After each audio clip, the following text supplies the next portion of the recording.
me if you have questions, okay? So that, you know, so that we can make sure everybody is understanding everything going on. So we're going to talk about APA today. And one of the questions you have, well, why do we use APA style? So I want to go in and show you by going to our library guide on APA resources. Want to be able to show you a short presentation as to why we use APA style at Stratford University. Can you guys tell me how many of you have ever used APA before? If you unmute yourself. I have. Okay. So I'm assuming, go ahead. It's Sierra. Uh-huh.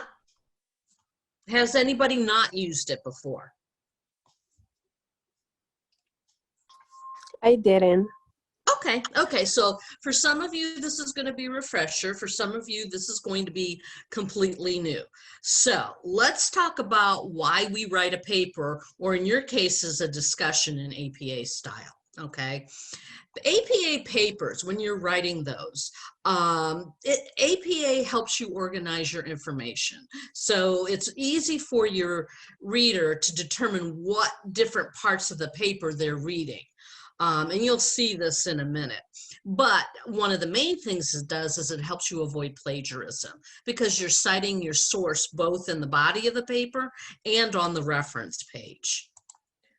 So when you're generally formatting, this is an APA style paper, and again, I know you'll be doing this in discussions, but when you're doing a paper, there are 4 main rules. Okay, and that is everything is double spaced from your title page to the paper itself to the reference page. Everything is double spaced. You use 1-inch margins, which again probably aren't going to matter as much if you're doing just a discussion.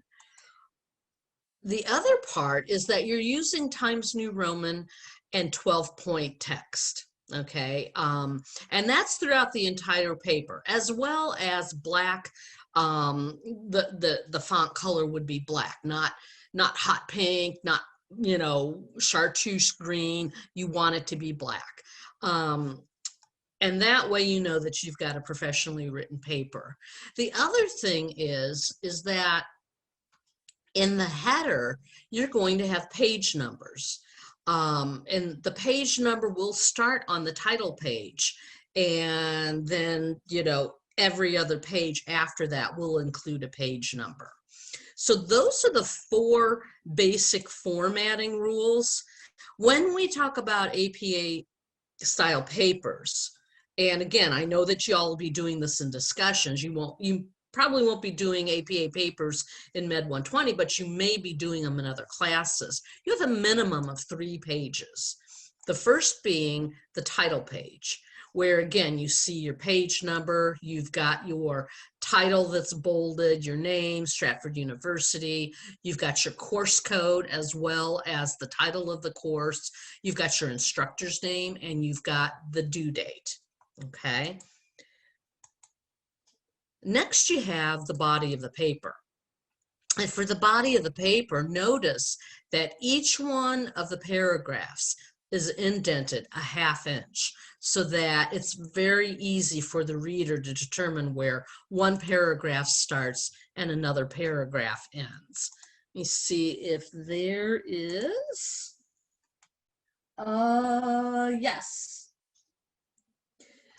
Okay, so that looks like that was a chat from Dr. Garias. So let me go ahead and continue on. And then finally, you've got a reference page, okay? And you can see that the reference page shows the various references that you've used in the body of your paper, okay? And you'll be using these references in your discussion post, because again, you're going to be giving credit to your source. So if you're doing a paper, notice that, like I said, it will be made up at a minimum of 3 pages here. Okay, citing your sources, we will get into that. You're doing short in-text citations in the body of the paper and a reference on the reference page.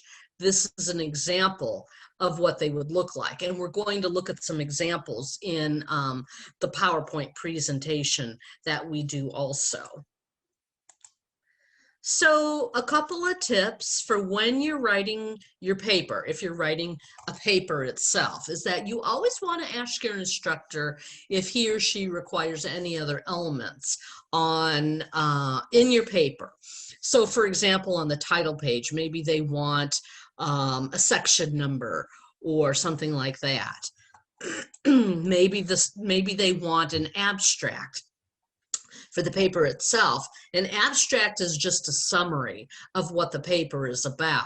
Now, for a lot of classes that you'll be in, you probably don't have to write any kind of abstract, and that's just because you know, you'll be using, your papers won't be quite as long as they are in a lot of your classes as what they may be if you're a nursing student or something like that. So that's always a good thing to ask your instructor, or, you know, look at the instructions for the paper, the grading rubric, you know, anything you can do to make sure that you've got all the elements that you're going to be graded on.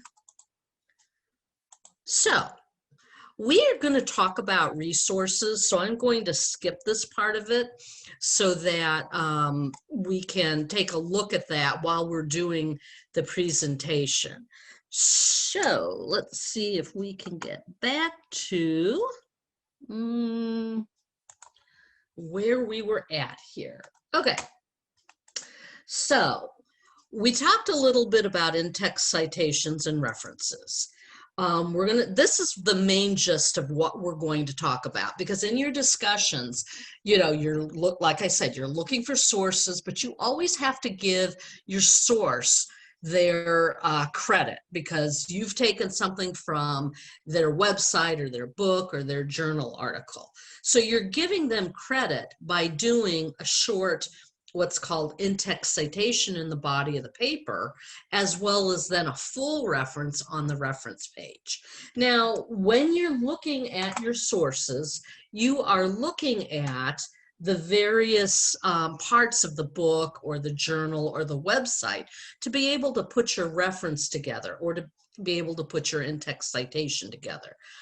Everything, if you notice, you're always looking for authors, you're always looking for publication years or dates of publication, you're looking for title information. And from there, depending on the format, whether it's a book or a journal or a website, if you're in a book, you're looking for edition information, publisher information, and if it's an ebook, you know, the website URL or URL for the book. For periodicals or journals, you're looking, of course, for the title of the article, the title of the journal, and then you've got volume numbers you're looking for, issue numbers, page numbers, and then either the website address or what's called the DOI. For websites, again, you always look for authors, you look in individual authors. We're going to talk a lot more about that later for websites. But for date information, for title information, the name of the website, and then the source or website address. Okay, so there are some very specific things to remember when you're working with your sources and you're adding source information to your paper. You always want to format your reference first. Then that makes it really easy for you to put your in-text citation together, because the in-text citation just flows directly from a couple of fields in your reference. Okay, then, you know, and this may sound funny to you, but if you reformat your reference, you always want to go back and look to see if you need to reformat your in-text citation.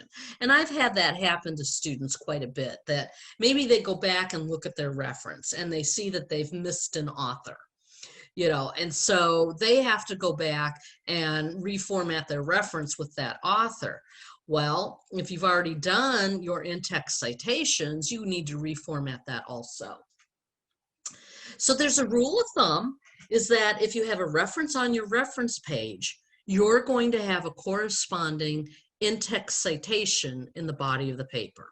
And the flip side to that is that if you have an in-text citation in the body of your paper, you're going to have a reference on your reference page. The only exception that I know of to that is if you've interviewed somebody, okay, or have gotten an email from somebody and use that information from the email in your paper or your discussion post.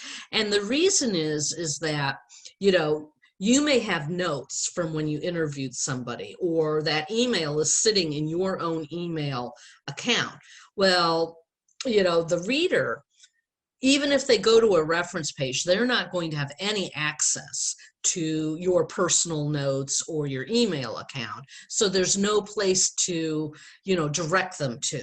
So in the case of an interview or an email, when you take information from an email, you only have to provide the in-text citation. Okay, so do you have any questions about what we've talked about so far? Okay, so let's talk about references, because like I said, in the end, you are going to put your references together first so that then you can get the information from your in-text citation. So what are references? They are the full citation that allows your reader to go directly to your source. Okay, so if your reader wants to check a statistic, or if they want to see, you know, if you've quoted something correctly, or if they want to see, if they just want to read more about something that you put in your paper, the reference leads them directly to the source material. Now, your references are going to be alphabetically by the author, and that reference page is its own page, like we just talked about. The other thing is that you use a hanging indent, which allows your reader to easily go down the left-hand side of the page and find your reference, okay? And then when we talk about your references, okay, what's included in a reference? Well, reference has various fields. They have an author field, they have a year of publication or a date field. They have a title field, okay? They also have the publisher or journal or website name field. And the very last field, unless you're looking at a hard copy, is going to be the web address or DOI, okay? And if you notice, each one of these fields, except for the last one, has a period at the end. Never put a period at the end of a web address or a DOI, because, you know, if I'm copying and pasting into, you know, my browser, or if I'm clicking your link on your web page, that period may become part of it. And if that's the case, that's not going to lead me to the source information, because the period's going to screw it up. Okay, so remember we said the first field is the author field, okay? Well, the author field has specific rules about how to format it. So if we go back to our APA, can you all see this okay? The APA guide? Yes. Good, okay. So if you go back to this APA guide, notice how we've got these various tabs here. We are now under references and formatting authors, okay? So if you scroll down, you're going to see how to format the author field of the reference. When you're doing your author field, the last name of the author always comes first, okay?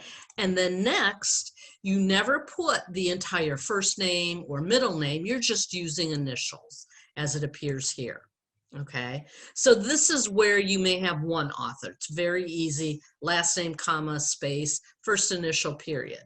Okay, if you have two authors, you know, from your source material, you're going to list both authors, but you're going to use a comma in between and the and sign between them. Okay, this is 2 to 20 authors.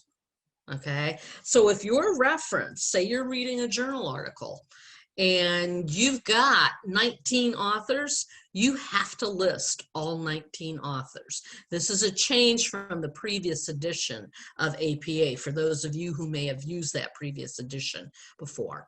So in the end, pretty much what you're doing, you're listing all the authors up to 20, and you're putting an and sign between the last two. Now, if you've got more than 20 authors, okay, for your source material, you list the first 19, then you do ... and you do the last author, last name first and initial. So this reference that I've got here actually contains, I believe, 24 authors. So I've listed the first 19, ... and the last author. Now you may have, for example, you may have organizations or agencies or groups as authors, and that's perfectly fine. You list them in the author field. Okay, so let's go ahead and let's go back to our PowerPoint and let's go on to the next one. So when you're doing references for book formats, of course, you're putting your authors first, your year of publication, the title of the work, and that can really, you know, students can make some mistakes when they're putting the title of the book in there. Notice how when you're putting the title that it's italicized, but also you're only capitalizing the first letter of the first word of the title and the subtitle. Okay, you're not capitalizing every word in the title. Then you're putting your edition statement and then your publisher. And if you've got a web address for an ebook, you'll add that also. So this is an example of a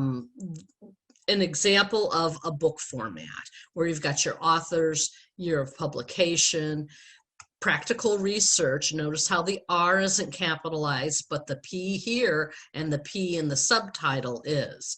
Your edition statement and the publisher, which is Pearson Education. Next, journal articles. Okay, you're again listing the authors, the date of publication, the title of the article, and again, notice in the title of the article that you're only capitalizing the first letter of the first word of the title and the subtitle, any proper nouns, any abbreviations or acronyms. The title of the journal itself is italicized along with the volume number. You're going to put the issue number in parentheses. You're going to put page numbers, and you're going to put the web address or DOI. So here's an example of that. And in this case, we've got 1, 2, 3, 4, 5 authors. So we've listed them all, the year of publication. And again, you've got the title of the article of the article from the journal. And the only thing that's capitalized is the T and the, okay? Global Health Promotion is the journal title, volume number 22, issue number, pages, and then of course the in this case it's a DOI. And notice how anytime you have a web address or a DOI, you want to make sure that you link it.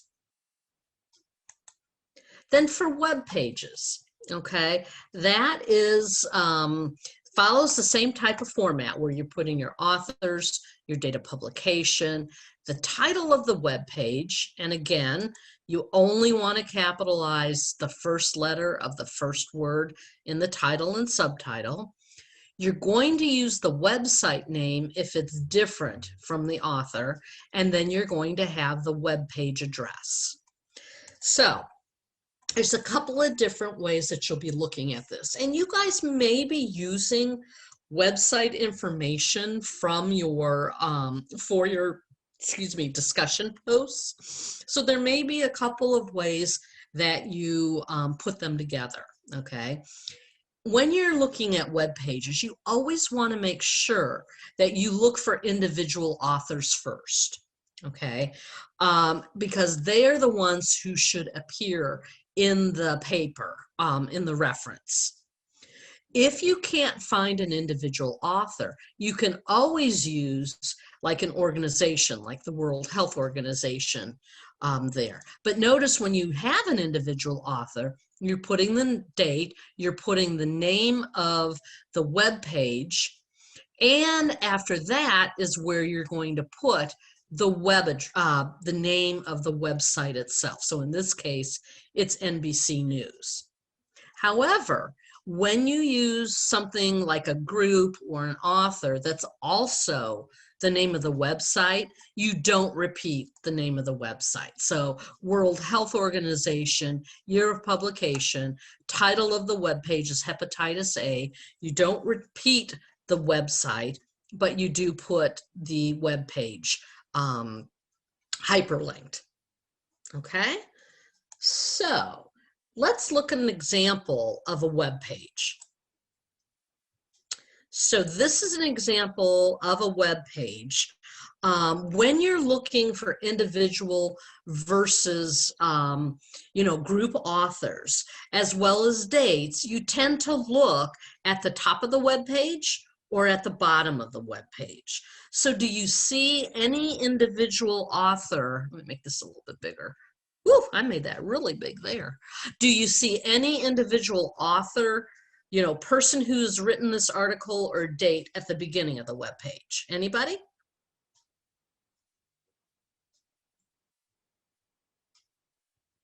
Can you repeat that, please?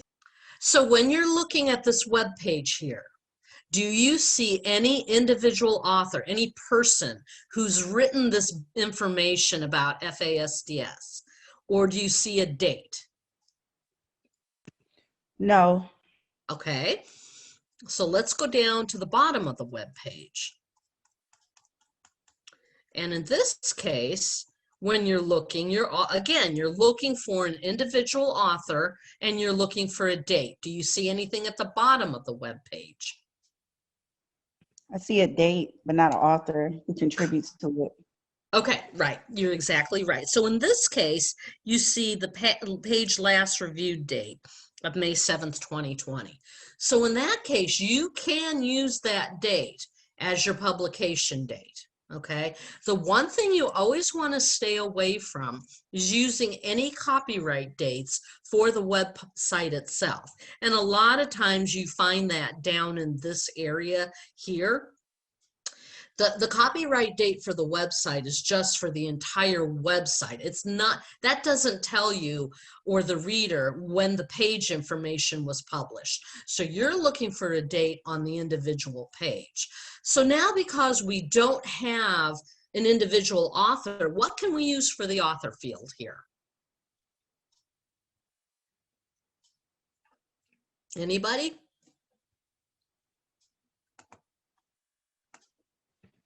We don't have an individual author. Is there a group author or an agency author that we can use? For Disease Control and Prevention. Yep, you are correct. The Centers for Disease Control and Prevention here.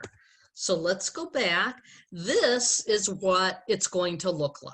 Okay, you've got Centers for Disease Control and Prevention as the author. 2020 is the year of publication. Fetal Alcohol Spectrum Disorders, FASDS, that's the title. I'm not repeating the website name here because I have it as my author. And then this is just the URL for where I could, if I was reading this, I could click and go directly back to that page. Okay, so this is the type of thing that you're going to be using for your discussion. I believe you'll probably be writing your discussion post first, and then you make sure that you put your resource, your reference in there. Do you have any questions about references? Okay, Then let's go and talk about in-text citations. So again, in-text citations, those are just the short citations that lead your reader to the full reference. So if you're writing an entire paper, in the body of your paper, you're going to use the author's name as well as the year of publication to lead the reader to the source, to the reference, which in turn leads to the source material. Okay, so again, it's made up of the author or authors and the year of publication from your reference. It will include a page number or paragraph number if you're doing a direct quote. So if you remember last week, we talked about paraphrasing and doing quotations. When you're paraphrasing, you don't have to use a page number, but when you're using direct quotes, you do. So the in-text citation fields are the author field and the year of publication from your reference. That's why you're putting your references together first.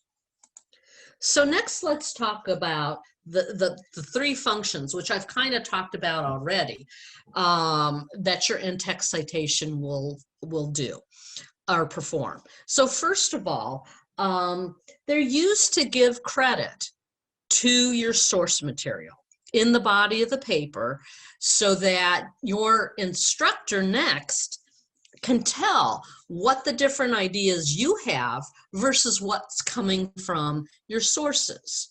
Okay, if you don't put any in-text citations in the body of the paper, then it looks like all of the information is your information, that you know this. Okay, same thing with your discussion. If you're just writing a couple of paragraphs and don't do an in-text citation for your source or sources, it makes it look like you know all of this, and that, you know, you've done the study if you used a statistic or something like that.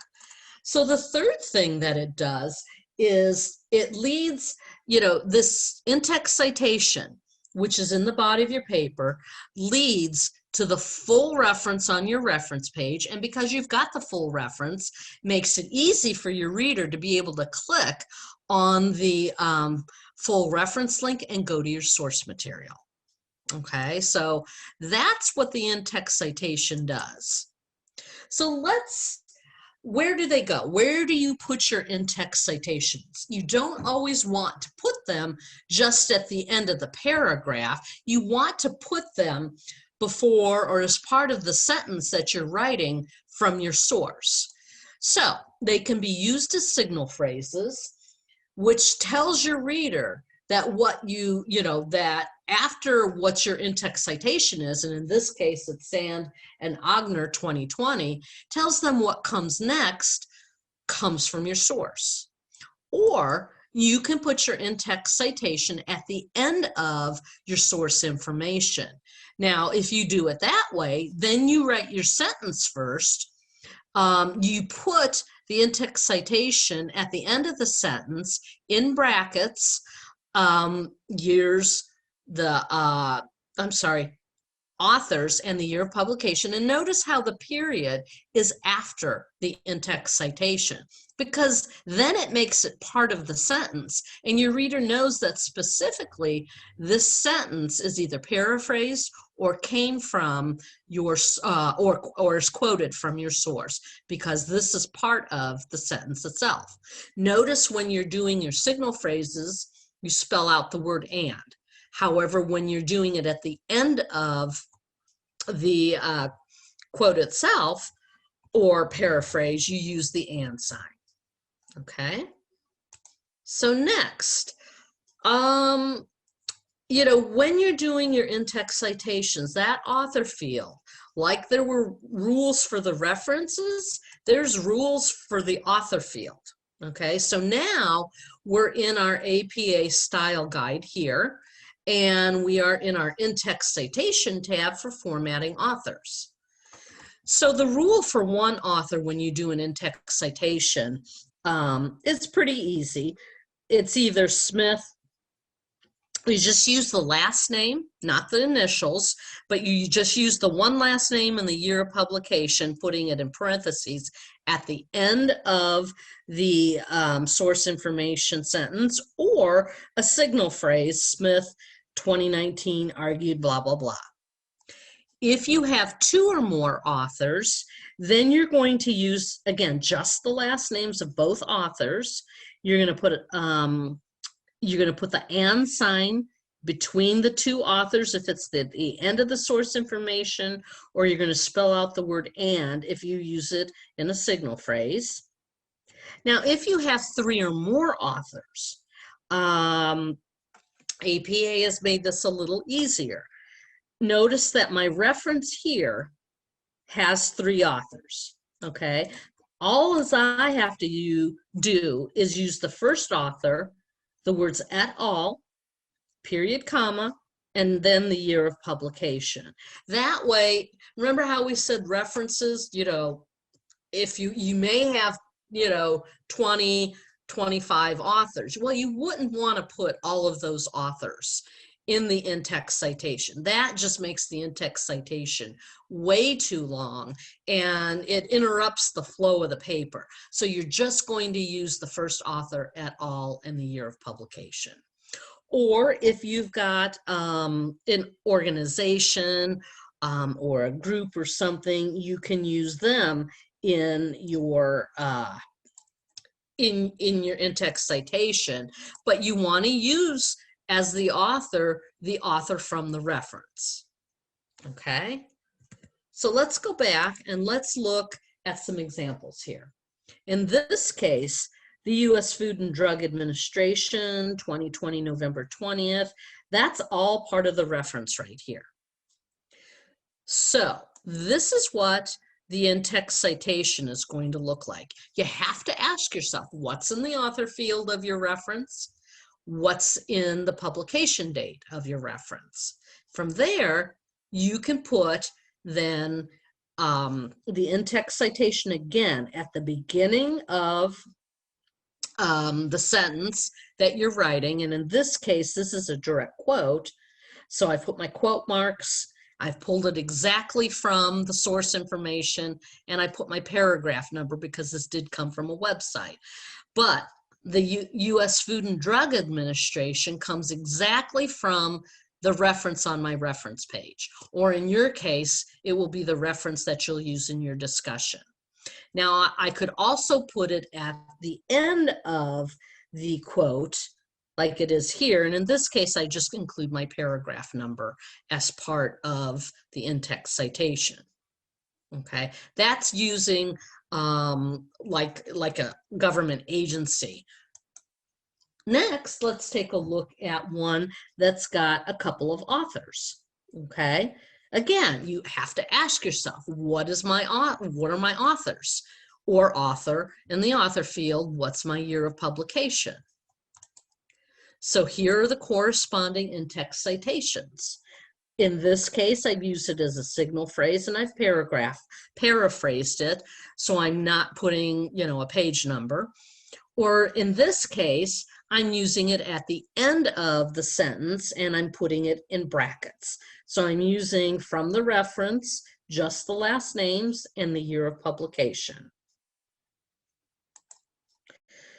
And in this example, we've got 1, 2, 3, 4, 5. We've got 6 authors here. And the year of publication. So again, you have to ask yourself, which of these rules apply? In this case, you're going to be using just the first author, because I've got 3 or more authors in my reference field, and the words et al. And the year of publication. And again, since I quoted specifically, I'm putting a page number. Or in this case, I put my in-text citation at the end of what I've written. So I put everything in brackets there. Okay, so do you have questions about in-text citations? No. No? Pretty clear to everybody? Ms. DeLeon, I have a question. Yes, sir. I have some students who use they use like websites that automate, the citations. Okay. Do you advise that? So you can, but you have to be very careful about that. And what I always tell students to do, if you're using like citation machine or something like that, you need to go back and check against the rules, because some of those are only as good as the information that you put into it. And if you're not putting the correct information in, it's not going to give you a correct reference and a correct citation. Okay, so I would always go back and check it against the resources that you have available to you. And in this case, you have our guide, our APA resource guide that you can get to if you click on Library and then APA resources on your Moodle menu. Those are available 24/7. That APA resource guide is available 24/7. And of course, that's what we've been looking at. That's what we've been looking at as we're looking at the author, how format and author field in an in-text citation or a reference. Those are two of the tabs on it. Now, there are a couple of programs that you can use to help you keep track of your sources. Certainly you can use Microsoft Word, but again, that's only as good as the information you put into it. There is a free download called Zotero.org, and Zotero will also help you keep track of your sources as well as manage them by, doing in-text citations and reference. My understanding is those are pretty good citation generators. And then Perla has been recommended. Now you do have to pay a fee for that. So if you really don't want to do that, I would look at going to Zotero.org and downloading that software. Okay, so what other questions can I answer for you?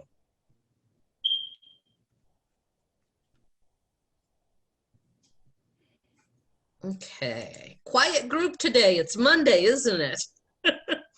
Yeah, Monday mornings are always rough. Yep. Again, Ms. DeLeon, thank you, because every time you give this, there's little things that I forget.